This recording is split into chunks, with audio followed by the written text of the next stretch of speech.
जय हिंद दोस्तों, कैसे हैं आप सभी लोग। मैं हूं आप सभी लोगों का दोस्त संचित। और दोस्तों, आज की इस वीडियो में हम लोग बात करने वाले हैं किस तरीके से डोनाल्ड ट्रंप ने एंड मोमेंट पे टाको किया।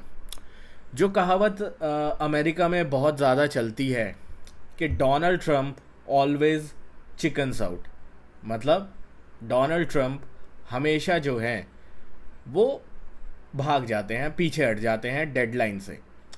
ये चीज़ यूएस और चाइना की ट्रेड डील में देखने को मिली, ये चीज़ यूएस और ईरान की डेडलाइन में देखने को मिली, और 2 हफ्ते के लिए डेडलाइन को एक्सटेंड कर दिया गया। बट आप लोग पूछोगे संचित भाई, 2 हफ्ते के लिए डेडलाइन एक्सटेंड हुई है तो यूएस 1000 पॉइंट ऊपर फ्यूचर्स में क्यों है? ठीक है, 46,600 से 47,700 1100 पॉइंट ऊपर क्यों है यूएस डाउ?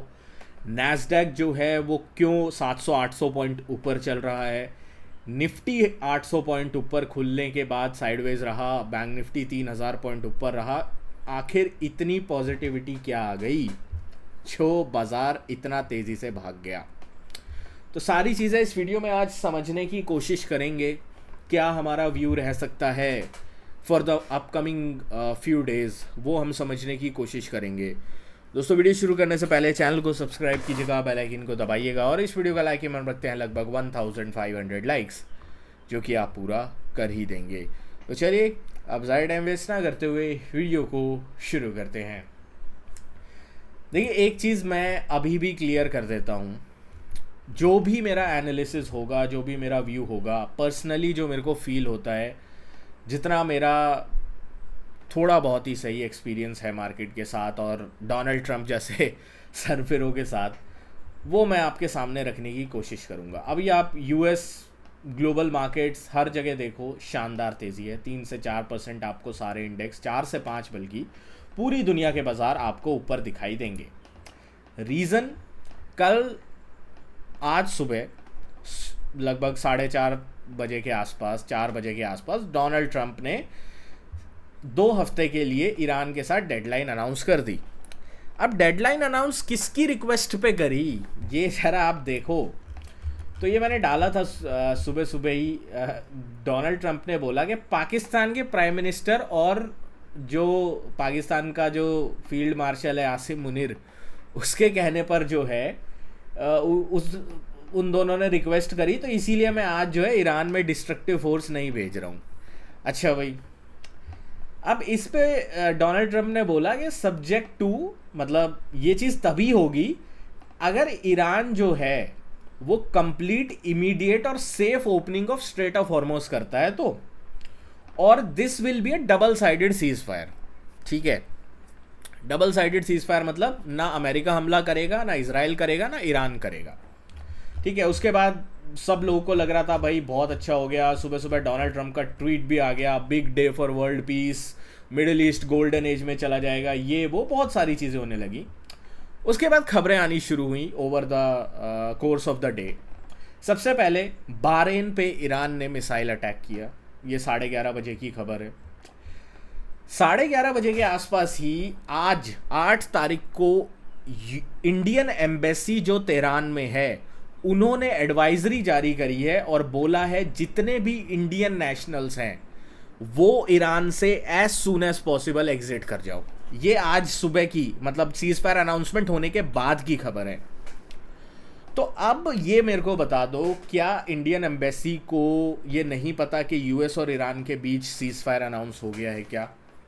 या उन्हें पता है, इस वजह से उन्होंने ये जो है एडवाइजरी जारी करी है?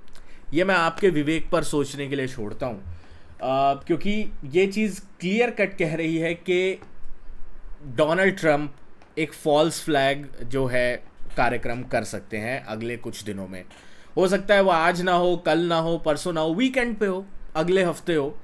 बट मैं अभी भी अपने व्यू के साथ रिएटरेट कर रहा हूँ, डोनाल्ड ट्रंप इतना बड़ा जो है मार्केट को एक वॉलेटिलिटी, पंप एंड डंप की चीज़ कर रहे हैं, जो कि इस स्केल पर शायद किसी भी व्यक्ति ने कभी भी नहीं करी होगी। उसके बाद ईरान के जो नेशनल सिक्योरिटी काउंसिल है उन्होंने इजराइल को वार्निंग दी कि अगर कुछ घंटों के अंदर जो इजराइल लेबनान पे अटैक कर रहा है वो नहीं रुकते हैं तो ईरान जो है तेल अवीव जो इजराइल की जो है राजधानी है वहाँ पे एयर और मिसाइल यूनिट का बम अटैक करेगा।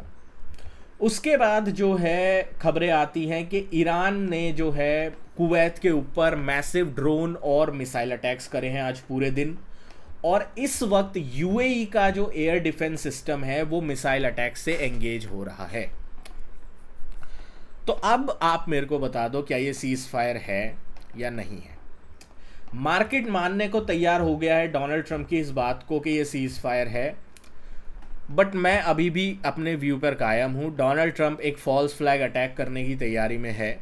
वो पहले पूरी दुनिया को इस चीज़ का भरोसा दिला देंगे कि बाज़ार जो है सब कुछ बढ़िया हो चुका है, सब चीज़ें बढ़िया चल रही हैं, और उसके बाद एक सरप्राइज़ अटैक जो है वो ईरान के ऊपर डोनाल्ड ट्रंप की तरफ से हो सकता है। ठीक है, अभी भी मैं इस व्यू पे कायम हूँ, क्योंकि अगर आप जितने भी जियोपॉलिटिकल मार्कर्स को देख लो, अभी का लेटेस्ट अपडेट यही है कि US air force continues to transfer fighter jets across the Atlantic. ठीक है, consistent stream of cargo air flight into the Middle East. मतलब इतना ज़्यादा साजो सामान के साथ यूएस कंसिस्टेंटली अपने फाइटर जेट्स को, कार्गो प्लेन्स को उतार रहा है मिडल ईस्ट में। अगर उसे अटैक नहीं करना है, सीज फायर करना है, तो इस तरीके का जो कार्गो स्ट्रीम है, इस तरीके का जो चीज़ें हैं वो नहीं उतारेगा। ये चीज़ अभी भी क्लियर है। तो अगर मैं एज अ ट्रेडर हूँ, अगर मैं एज अ जो है इन्वेस्टर सोचूं, अपने पर्सनल लेवल पे बोल रहा हूँ, मैं किसी को ना ही किसी को मैं सलाह देता हूँ, ना मैं सलाह देने के लिए मैं रजिस्टर्ड हूँ, ये मैं क्लियर कर देता हूँ। मैं पर्सनली बाज़ार मेरे को इस लेवल पे मिलता, बाज़ार हाई पे मिलता, मान लीजिए कल बाज़ार दोबारा मेरे को हाई पे मिलता, तो मैं जो है अपनी पोजीशन से एक बार हाथ जोड़ के, जो अगर मेरे पास कुछ लॉन्ग्स फंस गए थे तो लॉन्ग्स से मैं एग्जिट करने का ही देखूंगा। ठीक है, मैं वो व्यक्ति नहीं हूँ कि एक दिन की खबर से मैं व्यू जो है इतनी जल्दी चेंज कर दूंगा। अभी भी मेरे को यही लगता है कि एक फाइनल असॉल्ट अभी भी बाकी है। रही बात बाज़ार की, तो आज तो कुछ कहने के लिए है नहीं ऑनेस्टली, क्योंकि बाज़ार गैप अप के बाद साइडवेज रहा। तो बेस्ट के सिनेरियो हमारे लिए क्या होगा, हम एक रेंज का जो लोअर पॉइंट है इसको मार्क कर लेते हैं, जो कि है 23,830 से 23,800 तक का।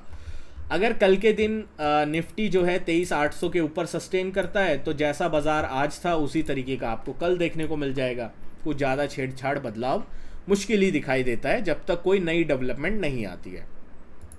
बैंक निफ्टी की अगर मैं बात करता हूं, तो उसमें भी एक जो लेवल हम मार्क करके रख सकते हैं वो है 55,100 से लेकर 55,000 का लेवल। जब तक इसके ऊपर बाजार है, जैसा आज बाजार था वैसा ही रह सकता है, ज़्यादा कुछ बदलाव इसमें भी नहीं देखने को मिल सकते। ठीक है, इस चीज़ को ध्यान रखिएगा। सेंसेक्स इंटरेस्टिंग है, ठीक है, सेंसेक्स इंटरेस्टिंग लेवल्स पर भी है। तो सेंसेक्स मेरे लिए जो क्रूशियल लेवल होगा वो होगा 77,100-200 का जोन। अगर सेंसेक्स इस जोन को तोड़ता है तो एग्रेसिव सेल ऑफ एक बार के लिए सेंसेक्स में मिल सकता है। कहाँ तक के लिए, एटलीस्ट ये जो ईएमए आ रहा है ना 44 ईएमए 600-700 पॉइंट का यहाँ पे मिल जाएगा।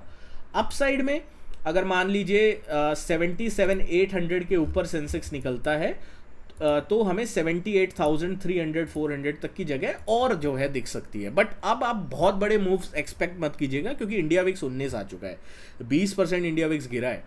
तो बहुत बड़े मूव नहीं तो एटलीस्ट 200-300 पॉइंट के मूव तो फिर भी हम एक्सपेक्ट कर सकते हैं 19 के इंडिया विक्स में। बट हाँ, क्या डेवलपमेंट होती है यूएस ईरान को लेकर, वो बहुत बड़ा अभी भी एक क्वेश्चन मार्क है मेरे लिए।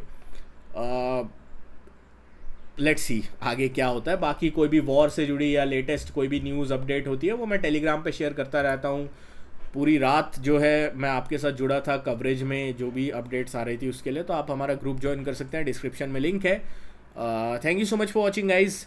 जय हिंद, वंदे मातरम।